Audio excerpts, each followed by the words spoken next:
Halo semuanya, perkenalkan nama saya Alexandra Haryadi dengan NIM 01060423100027 dari jurusan Accounting. Nah, kali ini saya akan menjelaskan pengertian atau konsep dasar dari perusahaan dagang, baik itu jurnalnya, FOB, dan lain-lainnya, dan juga saya akan membuat jurnal umum perusahaan dagang yang perpetual, menggunakan Excel, dan membuat laporan keuangannya juga. Nah, kita akan membahas mengenai perusahaan dagang. Nah, untuk pengertiannya, simpelnya perusahaan dagang itu tuh perusahaan yang melakukan aktivitas pembelian dan penjualan barang dengan harga yang dipatok di atas harga pokok untuk bisa mendapatkan keuntungan. Nah, harga pokoknya ini dari mana? Harga pokok itu tuh biaya-biaya yang dikeluarkan selama proses pembuatan ataupun produksi dari suatu produk. Nah, nanti setelah mendapatkan harga pokok itu baru perusahaan bisa mematok harga jualnya untuk mendapatkan keuntungan. Nah, contoh-contoh dari perusahaan dagang itu seperti apa? Bisa dilihat di sini, ada perusahaan triplek, perusahaan mie instan, ataupun perusahaan air mineral, dan perusahaan-perusahaan lainnya. Nah, untuk jurnal umum perusahaan dagang, itu tuh jurnal yang mencatat segala bentuk transaksi keuangan yang ada di perusahaan.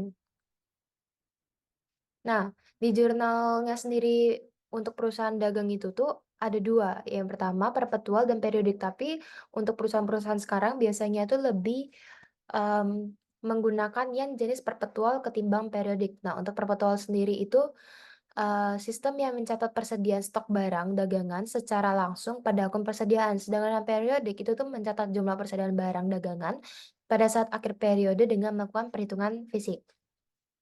Nah, di sini ada mengenai pencatatan jurnal perpetual dan periodik.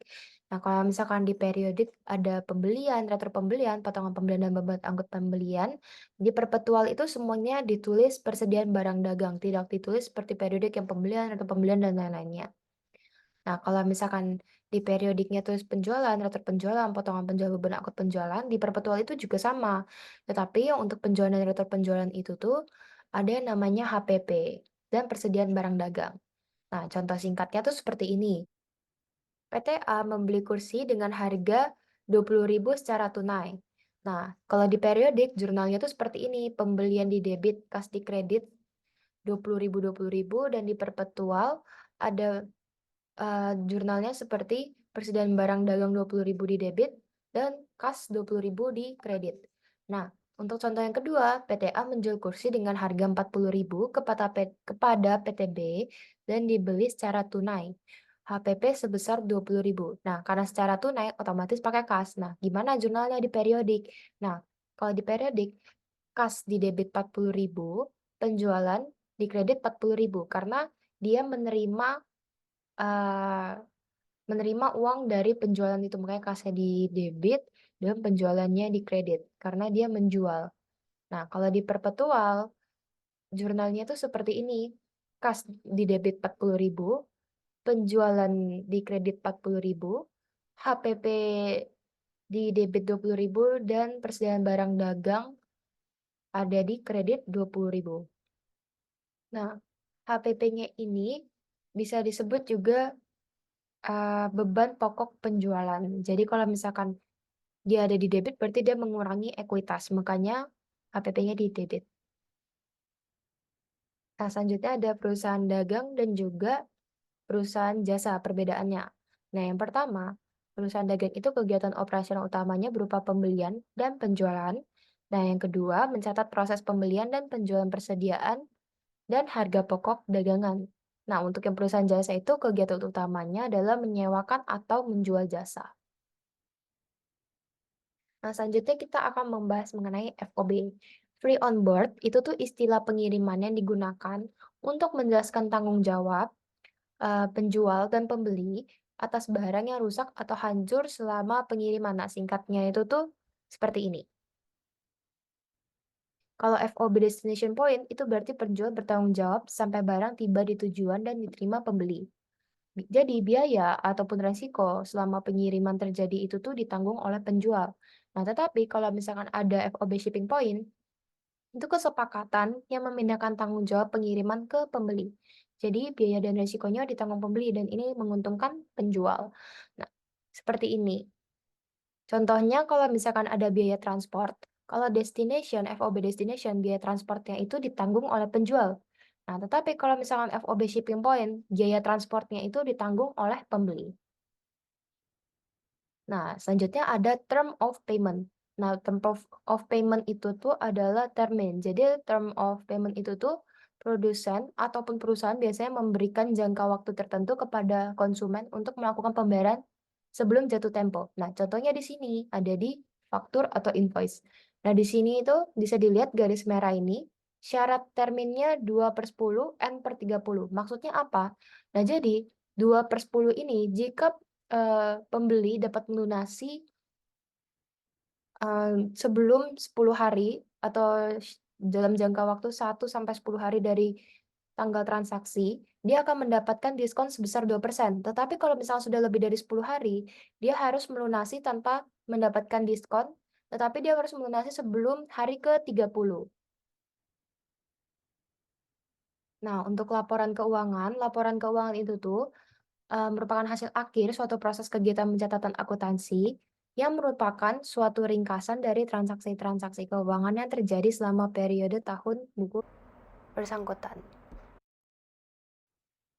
Nah, di sini ada laporan laba rugi dan laporan laba ditahan. Kalau laporan laba rugi itu simpelnya itu tuh berisi kayak pendapatan, penjualan, potongan penjualan, HPP, dan beban-bebannya. Nah, di sini tuh tujuannya untuk melihat apakah perusahaan ini mengalami keuntungan apapun ataupun kerugian. Jika ini minus, maka akan terjadi kerugian. Jika plus ataupun tidak minus, berarti dia mengalami keuntungan. Nah, untuk laporan laba ditahan ini nih, itu tuh sisa dari laba laba yang dari laba rugi ini, laba bersih yang sudah dikurangi dengan dividen ataupun preferred. Nah, selanjutnya ada laporan posisi keuangan, dia tuh berisi aset, liabilitas, dan ekuitas. Nah, ini tuh untuk memudahkan analisis dalam memprediksi arus kas di masa yang akan datang. Jadi di sini ada ditulis akumulasi penyusutan, kas, dan lain-lainnya, serta utang-utang dan modal-modal saham, dan saldo laba ditahan. Nah, saldo laba ditahan itu dapat dari mana? Dapat dari laporan laba ditahan. Nah, jika kita ingin mengetahui ya, apakah kita sudah memasukkan angkanya dengan teliti, kita bisa lihat dari total aset dan total liabilitas dan ekuitas. Kalau misalkan balance, berarti yang kita masukkan itu sudah lengkap. Nah, selanjutnya adalah laporan arus kas. Nah, laporan arus kas itu tuh merupakan laporan yang memberikan informasi keluar dan masuknya kas dalam suatu perusahaan yang disebabkan oleh kegiatan atau aktivitas operasi, investasi, dan pendanaan. Dapat dilihat di sini ada kegiatan operasi, pendanaan, dan investasi. Nah, selanjutnya kita akan membuat jurnal perpetual dari perusahaan dagang. Nah, ini untuk template jurnalnya ada nomor, tanggal, akun debit, akun kredit, COA, debit, kredit, termin, keterangan, dan akun full. Kita tulis akun full. Nah, ini akun full ini gabungan dari COA dengan akun debit kreditnya. Nah, ini untuk rumus-rumusnya ini kita sudah bahas di video yang sebelumnya. Jadi kalau misalkan ingin tahu lagi akan saya jelaskan sedikit. Jadi kalau misalkan COA-nya ini kita bisa pakai rumus if dan VLOOKUP. Nah, jika E2 sama dengan 0, maka VLOOKUP-nya D2, baru kita blok yang keterangan. Keterangannya ini COA-nya. Keterangan ini COA beserta akun-akunnya di sini. Kita blok ini. Setelah kita blok kan ada 3 kolom. Ini kan ada tulisan 2. Nah, di keterangannya ini kan ada 3 kolom, 1, 2, 3. Nah, yang mau kita tampilkan itu yang mana? Yang 2. Jadi kita tulis 2. Nah, kalau false ini nih karena kita mau yang pasti. Di COA-nya ini ada yang namanya if error juga. Nah, if error ini supaya tampilan di COA-nya ini lebih bagus. Nah, jika misalkan kita hapus if error-nya, ini kita hapus. Kita hapus. Nah, jadinya seperti ini. Kan tidak enak dipandang. Jadi kita harus pakai yang if error-nya.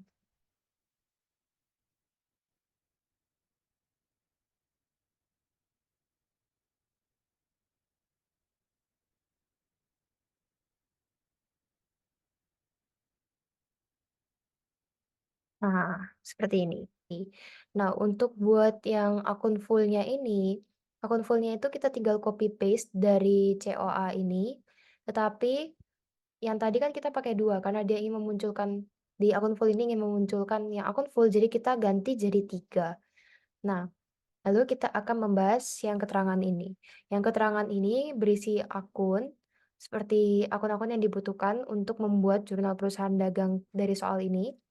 Di sini ada COA-nya untuk yang akun satu itu aset, yang kedua itu liabilitas, dan yang ketiga sampai yang kelima itu tuh ekuitas. Nah, untuk akun full-nya ini pakai rumus concatenate B4.2 spasi titik 2 A4.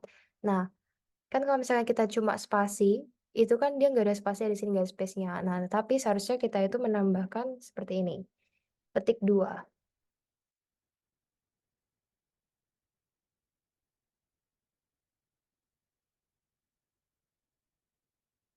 Nah, jadi ada spasinya. Ini tinggal kita copy paste ke bawah. Nah, sudah. Jadi kita akan coba mengerjakan soalnya. Nah, kita akan mengerjakan soal nomor 1. Itu di tanggal 1 Oktober 2022.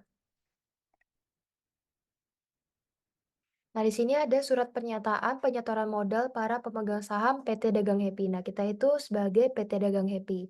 Nah, di sini penyetoran modal itu dari Bapak Ijat dan Bapak Jarjit sebesar 600 juta secara tunai dari Bapak Ijat dan 200 juta secara tunai dari Bapak Jarjit.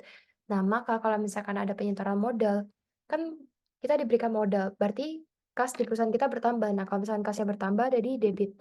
Nah, kalau misalkan modal itu kan di ekuitas. Kalau misalkan modal itu bertambah, itu berarti di kredit karena ekuitas bertambah di kredit. Kita tulis nominalnya, di debit ada 800 juta, dan di kredit juga ada 800 juta.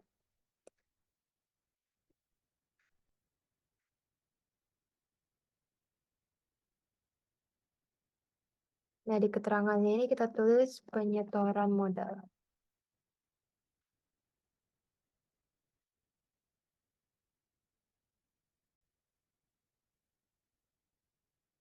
Nah, di sini ada nomor 2, kita tulis di nomor 2.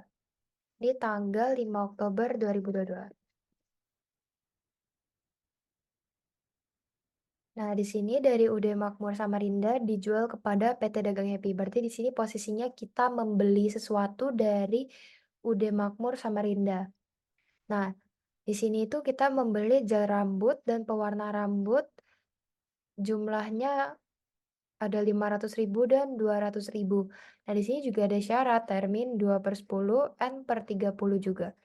Nah, karena ini masih faktur, jadi kalau misalkan di faktur itu tuh belum ada kwitansinya, berarti posisinya itu tuh kita belum membayar. Nah, kalau misalkan kita belum membayar, berarti itu diakui sebagai hutang. Jadi, jurnalnya seperti ini. Persediaan barang gel rambut dengan utang dagang dan persediaan barang dagangnya pewarna rambut dengan hutang dagang juga.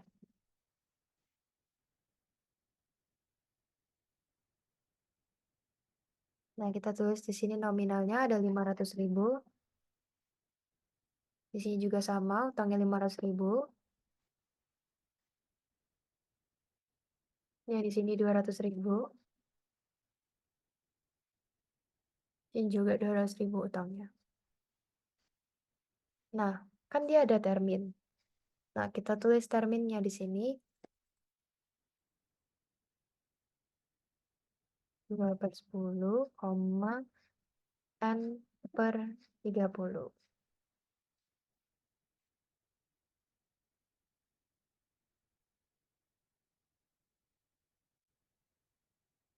Sini kita tulis membeli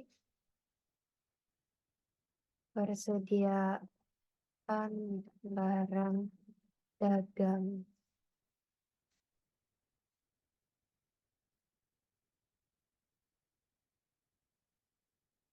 Nah, sudah.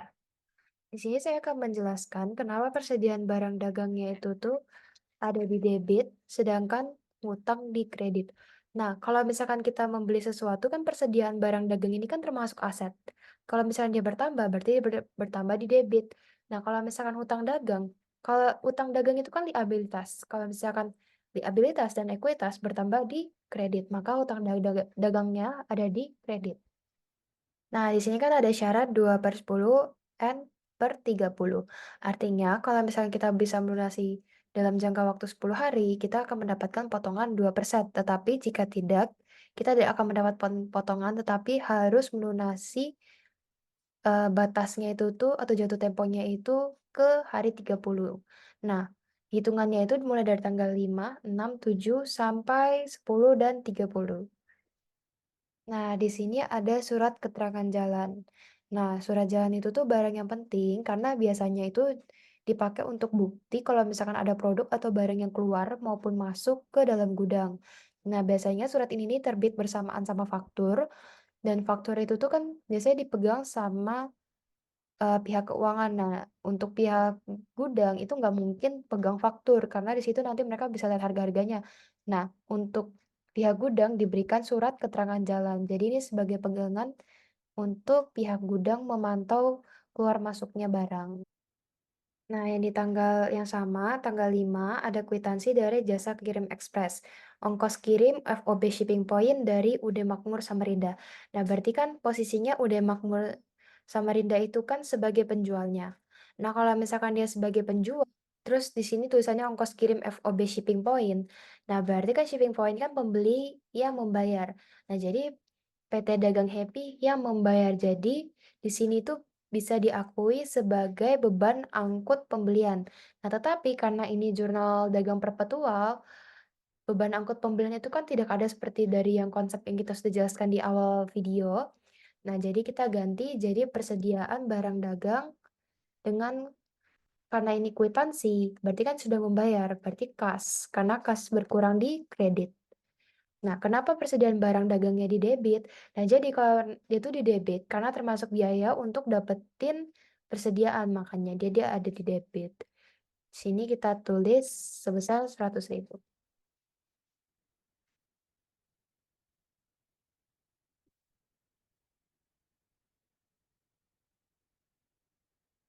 Ditulis keterangannya.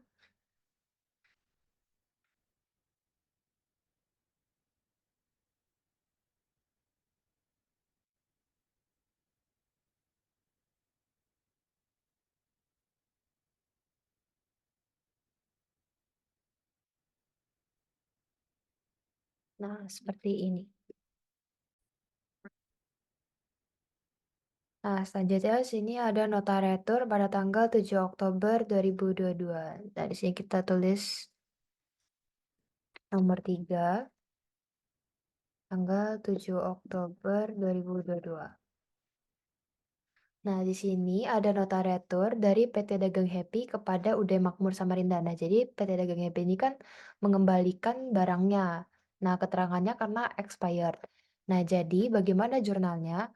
Nah, karena dia mengembalikan, terus posisinya sebelumnya kan dia belum membayar. Nah, jadi itu kan dianggap sebagai hutang. Nah, karena misalkan utang berkurang, utang itu berkurang di debit karena dia termasuk liabilitas. Jadi utang dagangnya di debit dan di kreditnya itu ada persediaan barang dagang gel rambut. Kenapa bisa di kredit? Karena kan dia kan termasuk aset. Kalau aset berkurang di kredit. Nah, kenapa dia bisa dibilang berkurang? Karena di sini kan dia posisinya mengembalikan, meretur. Jadi yang ada di gudang itu diambil untuk dikembalikan. Jadi berkurang. Nah, kita tulis nominalnya di sini 100.000.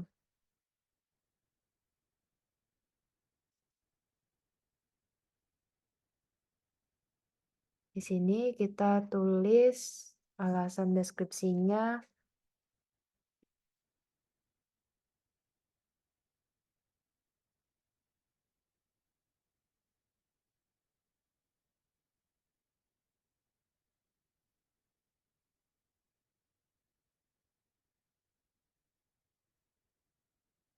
Ini kita tinggal copy saja. Seperti ini. Nah, selanjutnya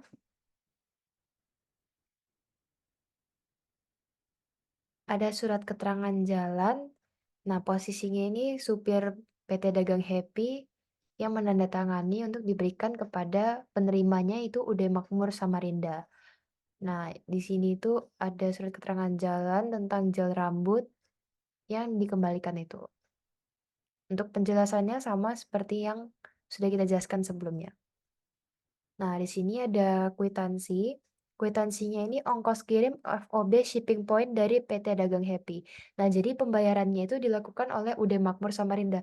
Nah, kita sebagai PT Dagang Happy, kita tidak perlu membayar karena di sini tulisannya ongkos kirimnya itu FOB shipping point. Nah, kalau misalnya shipping point itu kan berarti penerima yang membayar, bukan pengirim.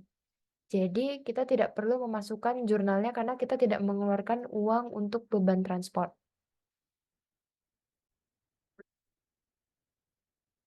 Nah, selanjutnya ada kwitansi udah Makmur Samarinda yang dibayarkan oleh PT Dagang Happy. Nah, kita tulis nomornya nomor 4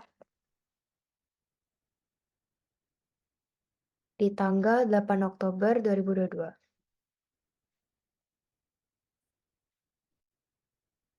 Nah, di sini kan dia kan sudah melunasi. Berarti kalau misalkan dia sudah melunasi yang tadinya hutang kan berkurang. Nah, jadi di sini utang dagangnya dan di kreditnya ada kas dan juga potong persediaan barang dagang.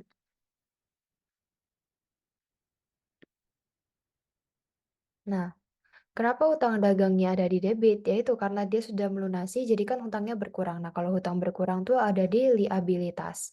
Nah, kenapa kas dan persediaan barang dagang itu ada di kredit? Nah, kalau misalnya dia membayar, berarti kan kasnya berkurang. Kalau misalnya aset berkurang di kredit. Nah, untuk persediaan barang dagang itu, kalau di periodik itu tuh ditulis potongan pembelian. Tetapi kalau misalkan di perpetual, tidak ada di jurnalnya itu tidak ditulis potongan pembelian, tetapi ditulis persediaan barang dagang. Nah, jadi persediaan barang dagangnya di kredit. Nah, kita tulis nominalnya, utang dagangnya sebesar 600.000.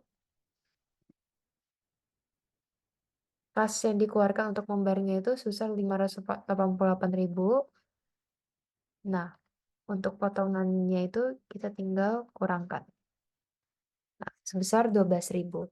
Nah, ini kita copy lagi syarat terminnya yang tadi. Nah, kenapa dia mendapatkan potongan? Karena di sini dia membayar sebelum 10 hari atau bayar eh, dalam kurun waktu 5, 6, 7, 8. Jadi dalam waktu 4 hari dia sudah membayar. Nah, dia mendapatkan diskon sebesar 2%. Di sini kita tulis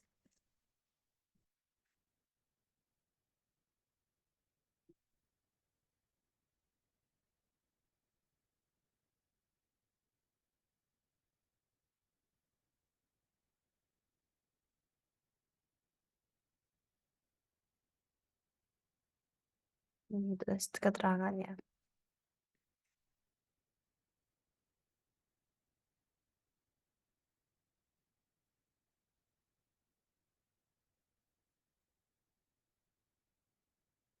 Nah, kita ke nomor selanjutnya.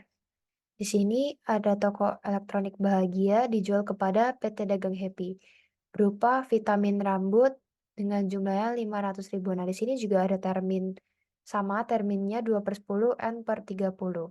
Kita tulis dulu tanggalnya. Jadi dia bisa mendapatkan diskon 2% jika membayar dalam waktu 10 hari, tetapi jika tidak dia tidak akan mendapatkan diskon tetapi harus membayar sebelum hari ke-30. Nah, di sini seperti yang tadi persediaan barang dagang yang vitamin rambut dengan hutang dagang karena dia faktur dan tidak ada kwitansi berarti dia masih diakui sebagai hutang. Nah, sebesar 500.000.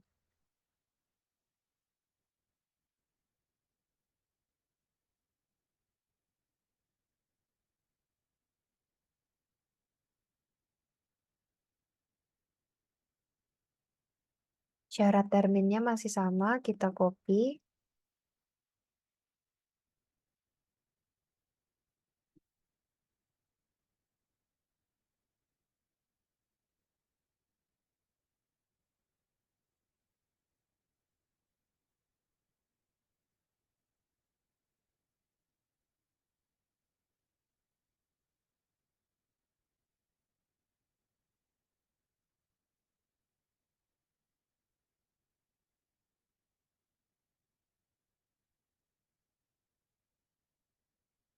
Happy. Nah, ini supir dari dari toko elektronik Bahagia, pada PT Dagang Happy sebagai penerimanya.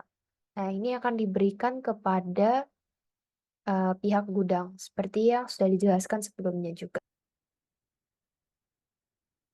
Nah, selanjutnya ada kwitansi dari jasa kirim ekspres dan dibayar oleh toko elektronik Bahagia. Nah, di deskripsi ini ongkos kirim FOB Destination Point dari toko elektronik Bahagia. Nah, kalau FOB Destination kan berarti pengirim yang membayar, bukan penerima. Nah, jadi di sini pengirimnya adalah toko elektronik Bahagia, jadi yang membayar adalah toko elektronik Bahagia karena FOB Destination sebesar 100.000. Nah, jadi kita tidak perlu menulis di jurnal kita. Nah, pada tanggal 11 ini, Faktur PT Dagang Happy menjual barang ke salon cantik. Nah, jadi ini kan bentuknya faktur, berarti salon cantik ini kan belum membayar karena belum ada kwitansinya. Nah, jadi jurnalnya itu adalah piutang dagangnya ada di debit karena kan dia salon cantik berhutang ke PT Dagang Happy. Habis itu di sini di kreditnya ada penjualan gel rambut sebesar 300.000.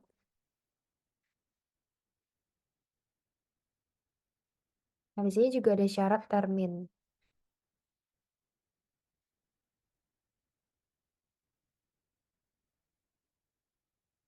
Ini kita tulis membeli gel rambut, sini menjual.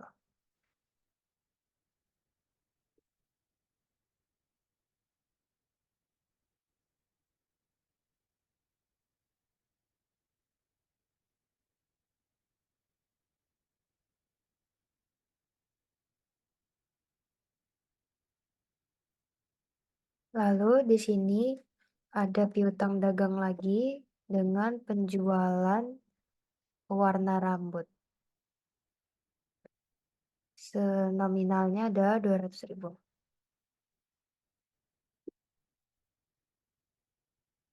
Syarat terminnya masih sama.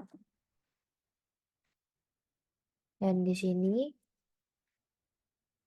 menjual pewarna rambut.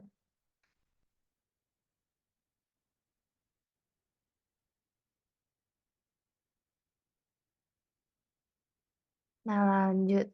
Ada rahasia internal PT Dagang Happy, laporan stok barang gudang, yaitu gel rambut dan pewarna rambut harga pokoknya 50.000 dan 10.000, dan juga harga jual satuannya 60.000 dan 20.000.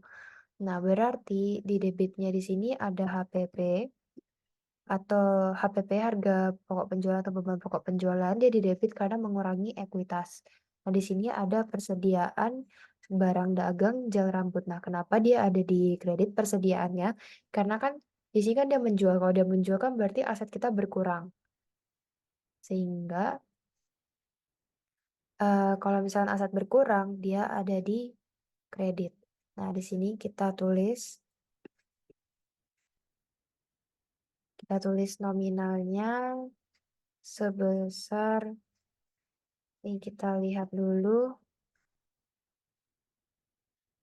ini kita lihat 5 piece. 5 piece dikalikan 50.000.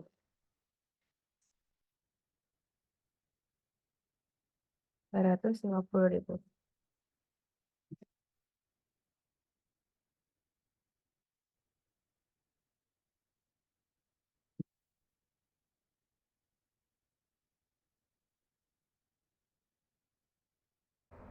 Selanjutnya kita tulis lagi HPP-nya di debit karena HPP itu kan termasuk beban. Nah, beban itu mengurangi ekuitas. Nah, selanjutnya ada persediaan lagi di kredit karena kalau misalkan kita menjual sesuatu berarti kan otomatis persediaan kita berkurang. Dan persediaan itu aset, jika berkurang dia ada di kredit. Nah, di sini sebanyak 10 piece.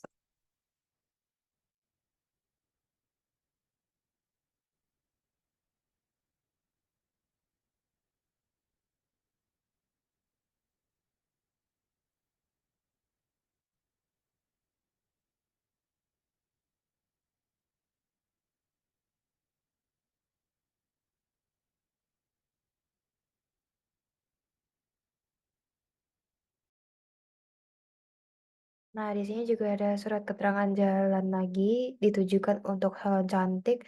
Di sini ada keterangan tentang gel rambut dan juga pewarna rambut. Nah, di sini ada kwitansi di tanggal 11 Oktober 2022 tentang jasa kirim ekspres, berarti ongkos kirim. Nah, di sini pembayaran oleh PT Dagang Happy, deskripsinya ongkos kirim FOB Destination dari PT Dagang Happy. Nah, karena PT Dagang Happy itu pengirimnya, berarti kalau misalkan FOB Destination tentu saja yang membayar adalah pengirim, sehingga PT Dagang Happy yang membayar. Nah, karena di sini masih beban angkut penjualan ataupun masih bersangkutan dengan yang eh, faktur sebelumnya, maka di sini kita tulis beban angkut penjualan di debit karena dia mengurangi ekuitas dan kasnya di kredit. Karena di sini kwitansi berarti sudah membayar secara lunas. Berarti kas kita berkurang sebesar 100.000.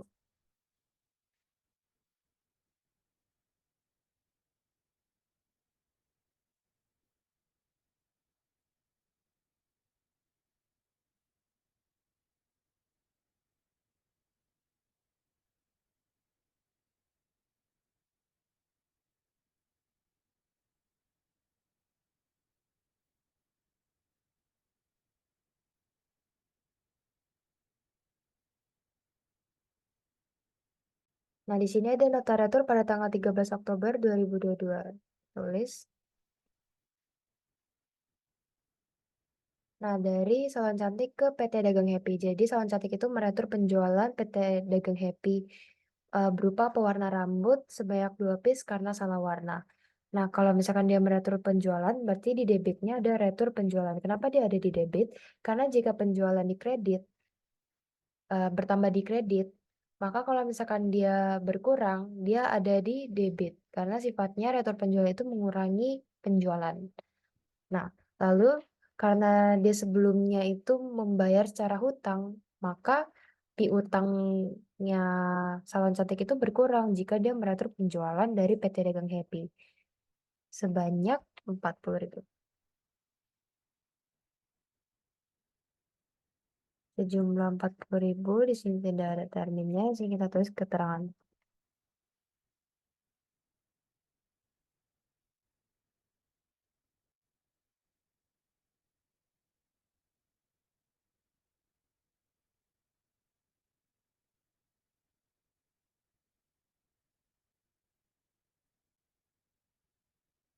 Nah, selanjutnya ada rahasia internal, yaitu pewarna rambut harga pokoknya 10.000 dan harga jualnya 20.000.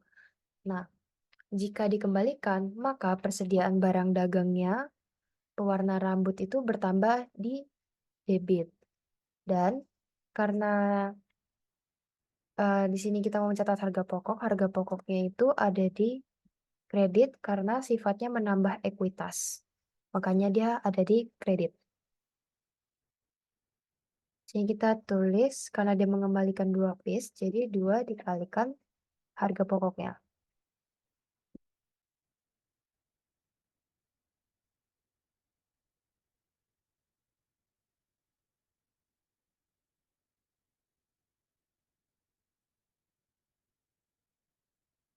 Nah, selanjutnya ini ada surat keterangan jalan yang akan diberikan kepada pihak gudangnya PT Dagang Happy.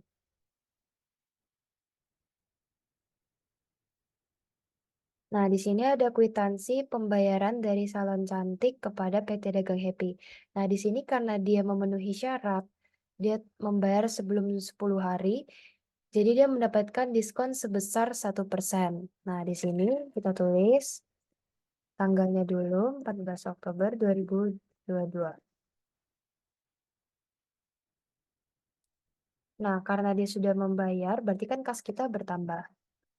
Nah, tetapi ada potongan penjualan. Nah, potongan penjualan itu di debit. Dan di sini ada piutang dagang di kredit. Nah, kenapa kasnya ada di debit? Karena kan kas kita kan bertambah. Kalau kas bertambah di debit. Dan potongan penjualan Kenapa ada di debit? Karena kan dia sifatnya kan kalau misalkan penjualan bertambahnya di kredit, kalau misalkan dia berkurang ataupun dipotong dia ada di debit. Nah, kalau piutang dagangnya karena dia berkurang dia ada di kredit. Di sini kita catat kas yang masuk sebanyak 455.000.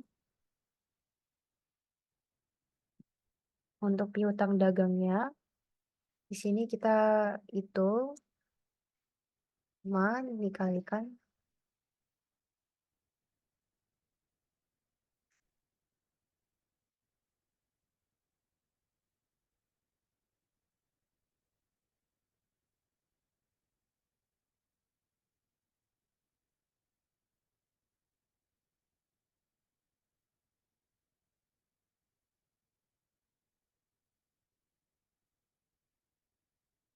Nah,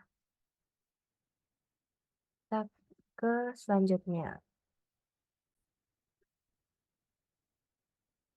Nah, di sini ada faktur dari PT Dagang Happy yang menjual kepada salon ABC berupa vitamin rambut sebanyak 5 piece dengan harga 160.000 dan jumlah yang ditagih adalah 300.000.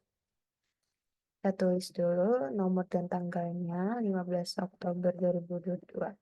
Nah, karena di sini masih bentuknya faktur, berarti kan belum ada kwitansinya sehingga di sini berarti salon ABC belum melakukan pembayaran terhadap PT Dagang Happy, sehingga dapat diakui sebagai hutang karena di sini piutang karena salon ABC berhutang kepada PT Dagang Happy dan di kreditnya ada penjualan vitamin rambut. Nah, kenapa di kredit? Karena kalau misalkan penjualan itu bertambah, itu ada di kredit karena dia bisa dibalas sebagai pendapatan. Karena kan dari kita menjual kita mendapatkan pendapatan. Nah, di sini kita tuliskan nominal 300.000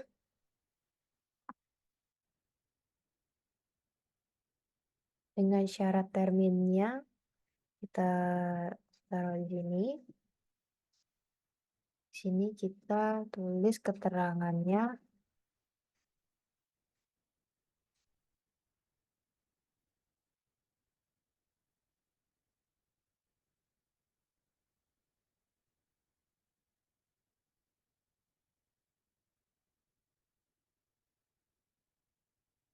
Nah, selanjutnya ada rahasia internal oleh PT Dagang Happy laporan stok barang gudang pada tanggal 15 Oktober 2022. Di sini ada nama barangnya vitamin rambut, harga pokoknya 50.000, harga jualnya 60.000. Nah, berarti di sini kita tulis harga pokok penjualannya atau beban pokok penjualannya. Nah, dia di debit karena dia sifatnya mengurangi ekuitas. Nah, di sini ada persediaan barang dagang vitamin rambut. Nah, karena dia tadi menjual 5, berarti kita 5 dikalikan harga pokoknya itu 50.000. Sebanyak 250.000.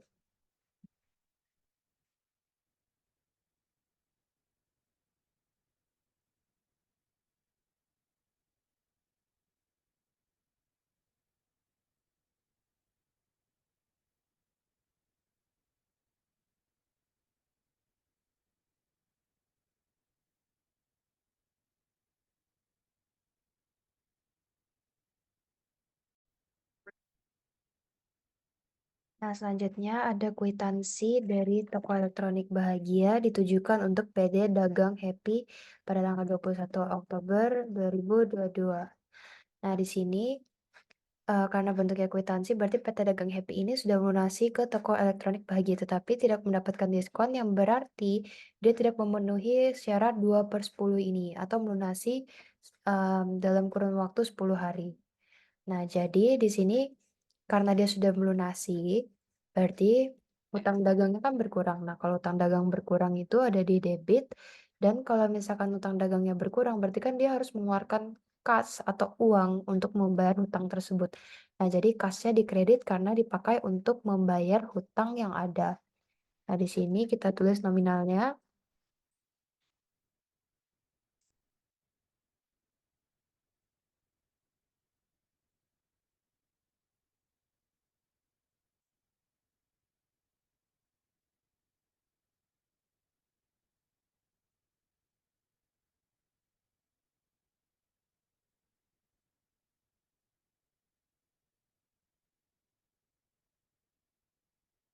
Tidak perlu ditulis terminnya karena dia nggak dapat potongannya karena dia tidak memenuhi syarat. Nah, selanjutnya ini ada surat keterangan jalan untuk salon ABC atau pihak gudang di salon ABC. Dagang Happy kepada salon ABC pada tanggal 27 Oktober 2022. Nah, di sini salon ABC melunasi utangnya ke PT Dagang Happy tetapi tidak memenuhi syarat termin sehingga di sini tetap membayar dengan harga normal. Nah, di sini berarti kas kita bertambah karena salon ABC membayar, tetapi piutang kita berkurang karena telah dibayar oleh salon ABC. Nah, kas bertambah di debit dan piutang berkurang di kredit sebesar 300.000.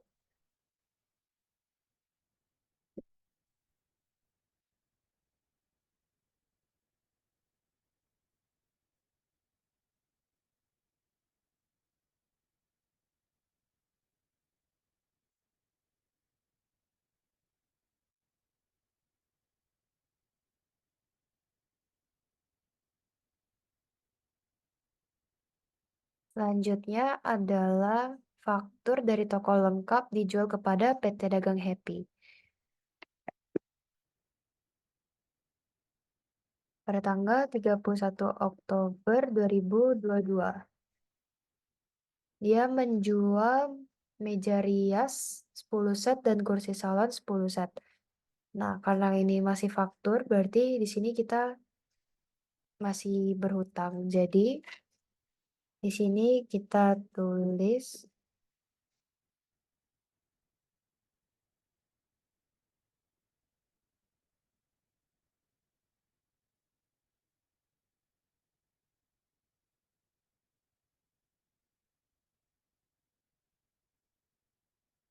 dan di sini ada utang dagang. Sini kita tulis nominalnya. Kenapa persediaan barang dagangnya di debit? Karena dia bertambah. Kalau aset bertambah di debit. Nah, kalau utang bertambah di kredit karena dia termasuk liabilitas. Nah, di sini kita tulis nominalnya 100 juta. Yang ini 70 juta.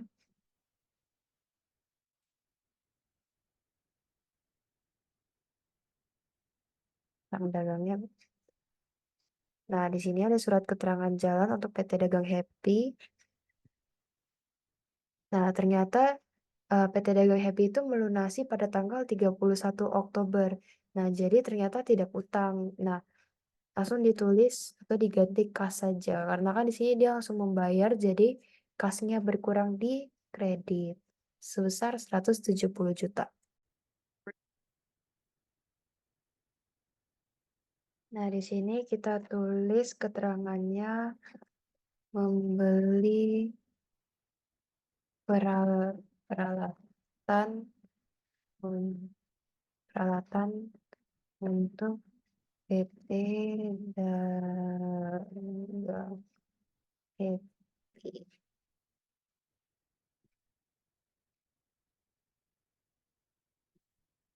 membayar peralatan secara tunai. Selanjutnya kita akan membuat buku besar, neraca, dan laporan keuangannya. Nah, selanjutnya kita akan membuat buku besar. Nah, buku besar itu caranya kita ke insert, pivot table, kita blok seperti ini, lalu kita pencet ya new worksheet-nya, baru pencet OK. Nah, di sini yang kita perlukan itu tuh adalah kredit, debit, akun full, dan tanggal.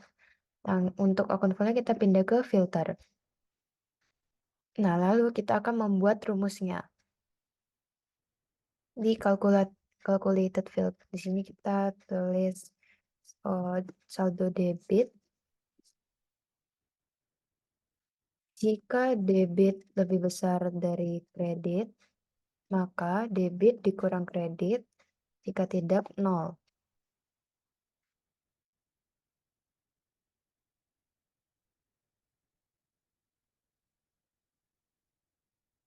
Nah, seperti ini. Lalu kita buat lagi,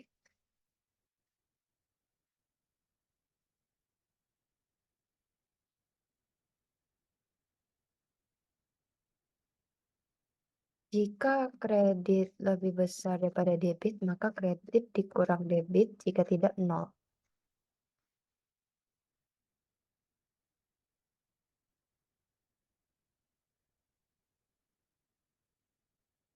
Nah, sudah seperti ini. Lalu yang ini kita bisa abaikan saja. Ini karena kita ingin mencari sisanya. Nah, jadi seperti ini. Berarti di sini kasnya ternyata tidak minus karena dia ada di debit. Nah, untuk membuat akun lainnya, kita tinggal copy, lalu paste seperti ini, dan tinggal diganti akunnya saja.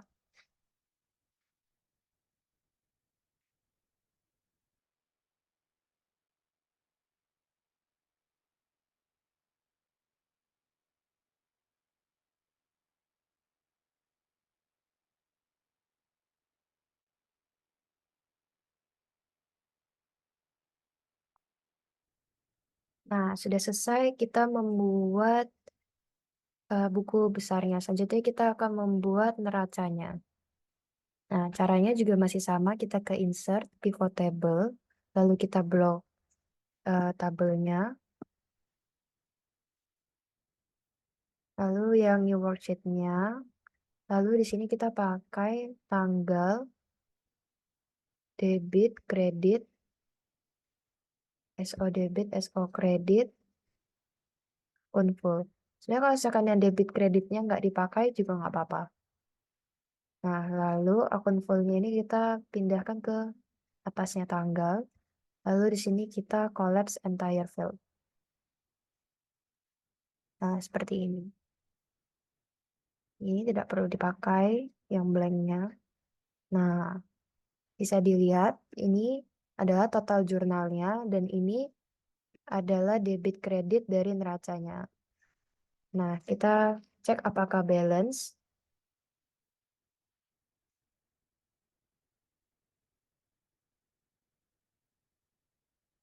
Kita copy baru paste. Nah, ternyata balance. Nah, yang ini nggak perlu, kita tutup aja di hide. Nah, untuk yang rumus ini tuh sudah kita buat di buku besar yang tadi. Nah, selanjutnya kita akan membuat laporan-laporannya. Nah, di sini sudah ada template dari laporan laba rugi. Nah, di sini kita akan membuat laporannya. Nah, yang pertama itu kita tulis pendapatan. Nah, pendapatan itu kan didapat dari penjualan, sehingga penjualan itu bisa dimasukkan ke pendapatan. Jadi, kita copy ke neraca saldo, kita cek yang penjualanan. Dia yang angka depannya 4. Seperti ini, kita copy, lalu di sini kita paste. Paste spesial yang formula. Nah, yang ini kita hapus. Lalu yang ini kan di debit dan ini di kredit. Nah, yang di debit ini kita minus.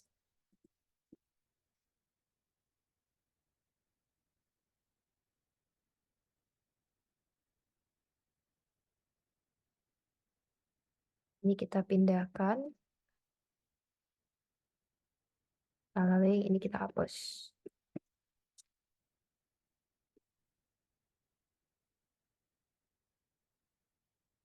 Nah, sudah seperti ini kita mau tahu penjualan bersihnya.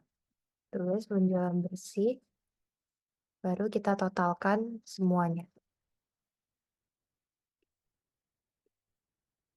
Nah, sekarang kan kita sudah tahu penjualan bersihnya, tapi kan kita mau tahu kalau misalkan labanya dari penjualan-penjualan ini.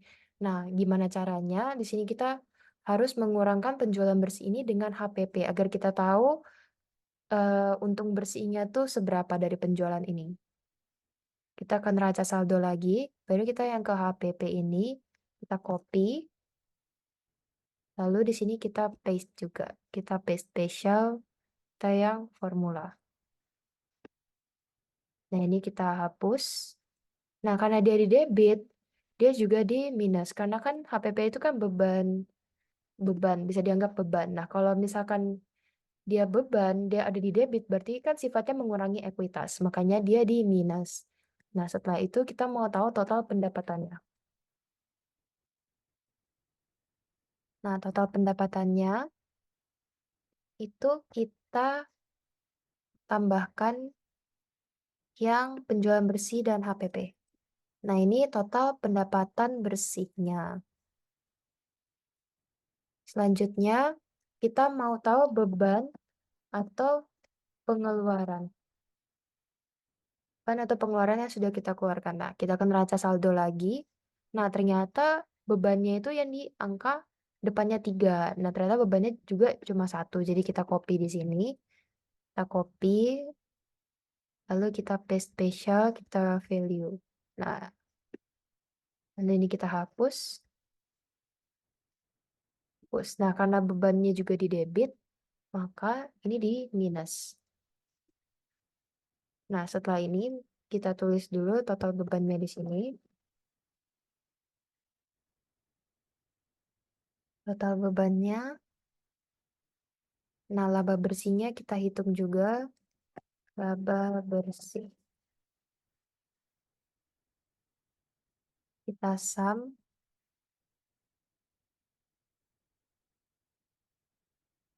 Nah, jadi laba bersihnya 75.000. Nah, setelah kita mendapatkan penjualan bersihnya 175.000, kita juga perlu mengetahui apakah ini sudah benar-benar laba bersihnya. Nah, ternyata tidak. Dia juga ada mengeluarkan uang untuk angkut penjualan, untuk ongkos angkut penjualan. Nah, jadi total laba bersihnya itu ada di 75.400.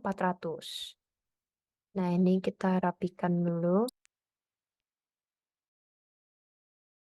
Nah, kalau misalnya laba ruginya kita mau pakai pivot table, bisa nggak? Oh, bisa. Nah, caranya yang ini, yang sudah kita buat tadi dari pivot table, kita cuma memakai akun yang keempat dan yang ketiga, beban dengan penjualan. Nah, setelah itu gimana, Kak? Nah, kita buat rumusnya lagi ke pivot table, baru kita ke calculated field. Nah, di sini kita tulis laba bersih. Nah, rumusnya gimana? Kredit dikurang debit. Nah, seperti ini. Ya.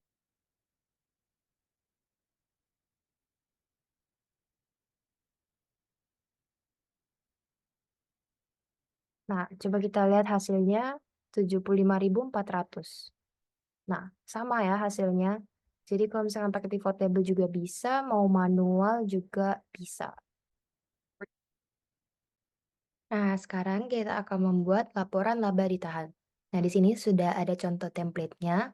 Di sini sudah saya tulis juga laporan laba ditahan untuk bulan yang berakhir di 31 Oktober 2022. Nah, laba ditahan pada 1 Oktober 2022 kita lihat di neraca saldo apakah ada laba ditahan. Ternyata tidak ada. Jadi di sini kita tulis 0. Nah, laba bersihnya itu dari laporan laba rugi. Nah, karena di sini nggak ada preferred dan dividen, kalau kita lihat di neracanya, maka tidak perlu ditulis preferred ataupun dividen. Jadi laba ditahannya kita carinya dengan sum. Nah, jadi laporan laba ditahan ini tuh mencatat perubahan ekuitas yang disebabkan oleh pengeluaran dan pendapatan perusahaan. Nah, di sini kita akan membuat laporan posisi keuangan. Di sini sudah ada template-nya. Nah, laporan posisi keuangan itu isinya ada aset, liabilitas, dan ekuitas. Nah, ini tuh buat mempermudah untuk prediksi arus kas di masa yang akan datang. Nah, kalau misalnya kita mau tahu apakah kita udah memasukkan angkanya dengan teliti dan lengkap, kita bisa lihat total asetnya itu tuh sama dengan total liabilitas dan ekuitas. Nah, sekarang kita akan membuat laporan posisi keuangannya. Pertama kita tulis aset dulu. Nah, aset yang dimasukkan itu kita lihat di neraca saldo.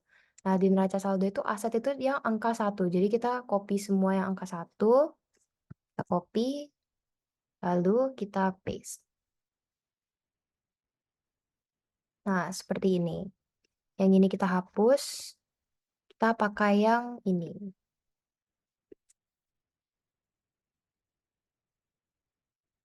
Lalu kita sum. Nah, ini total asetnya. Kita tulis total aset. Nah, setelah mencari total aset, kita akan mencari liabilitas dan ekuitas. Tapi yang pertama kita cari liabilitas terlebih dahulu. Nah, liabilitasnya lagi kita ke neraca saldo lagi. Liabilitas itu tuh yang di angka 2 ini. Jadi kita copy yang depannya angka 2, baru kita paste.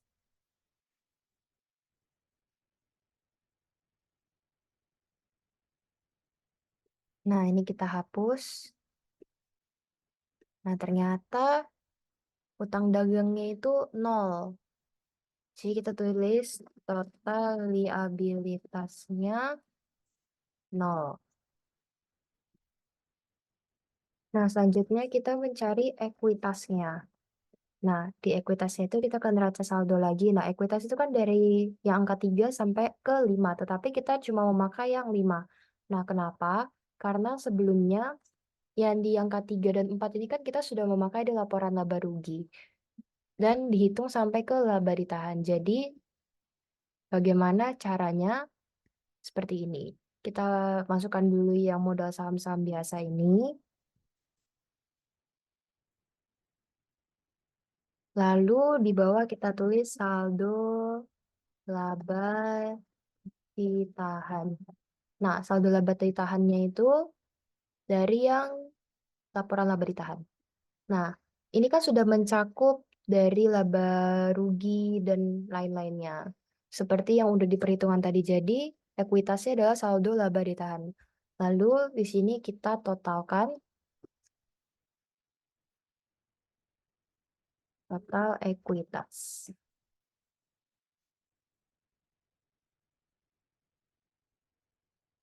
Nah, setelah itu baru kita total liabilitas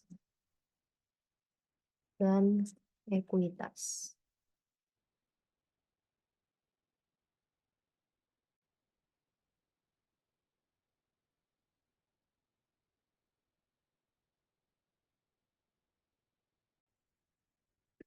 Nah, ternyata total liabilitas dan ekuitasnya sama dengan total aset. Jadi kita sudah memasukkan angkanya dengan benar. Nah, jadi yang saldo laba ditahan ini sudah mencakup ada penjualan atau pendapatan dan beban, serta laporan laba ditahan juga. Nah, di sini ada tablet dari laporan arus kas untuk bulan yang berakhir di 31 Oktober 2022. Nah, yang pertama kita lihat dari arus kas dari kegiatan operasi, penerimaan kas dari pendapatan. Berarti termasuk pendapatan operasional. Pengeluaran kas untuk beban berarti beban operasional. Nah, di sini yang arus kas dari kegiatan investasi, pengeluaran kas untuk pembelian peralatan. Berarti termasuk kegiatan investasi. Selanjutnya, arus kas dari kegiatan pendanaan, pendapatan kas dari pendanaan. Berarti termasuk kegiatan pendanaan. Nah, lalu kita ke jurnalnya. Sini kita lihat akun-akun kasnya. Dari akun kas ini kita bisa tahu apakah itu kegiatan operasional, investasi, maupun pendanaan. Yang tanggal 1 ini ada kas dan keterangannya adalah penyetoran modal. Nah, kalau misalnya penyetoran modal berarti ini kegiatan pendanaan. Jadi kita tulis P. Nah, selanjutnya di sini pada tanggal 5 ada kas di kredit. Berarti kas itu mengalami penurunan atau telah dipakai atau dikeluarkan. Keterangannya FOB shipping point. Nah, kalau misalnya FOB shipping point berarti kasnya itu tuh digunakan untuk beban operasional. Selanjutnya ada kas lagi melunasi persediaan barang dagang. Berarti termasuk beban operasional. Pada tanggal 11 kasnya juga di kredit, itu FOB destination dari PT Dagang Happy berarti dia membayar ongkos kirim. Nah, berarti di sini termasuk beban operasional. Nah, tanggal 14 di sini ada pelunasan piutang. Kalau pelunasan piutang berarti kan kita mendapatkan bayaran dari kegiatan operasional. Berarti kita tulis di sini pendapatan operasional.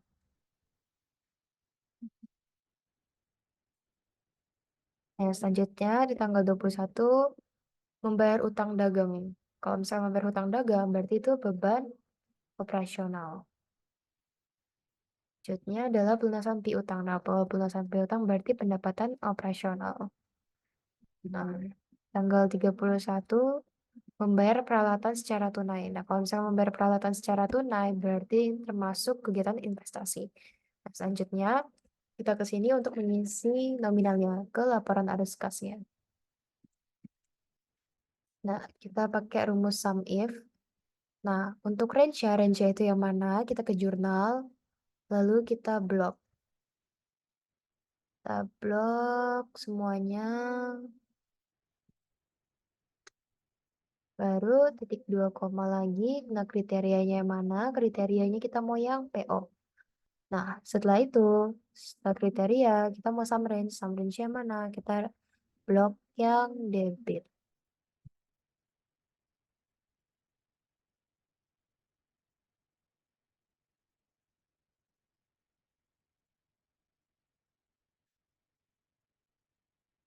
Nah, karena pas itu bertambahnya di debit, jadi kita kurang yang kreditnya.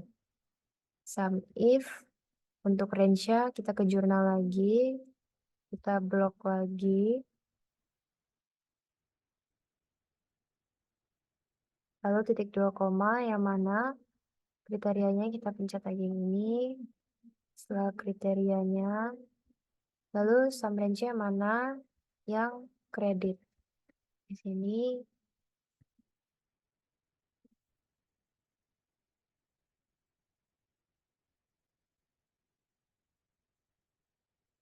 nah, ini sudah untuk nominal dari penerimaan kas dari pendapatan. Nah, untuk yang selanjutnya, supaya tidak perlu membuat rumus lagi, kita string bagian range dan sum range. Untuk kriterianya tidak perlu karena supaya nanti saat kita copy dia bisa terganti secara otomatis untuk kriterianya.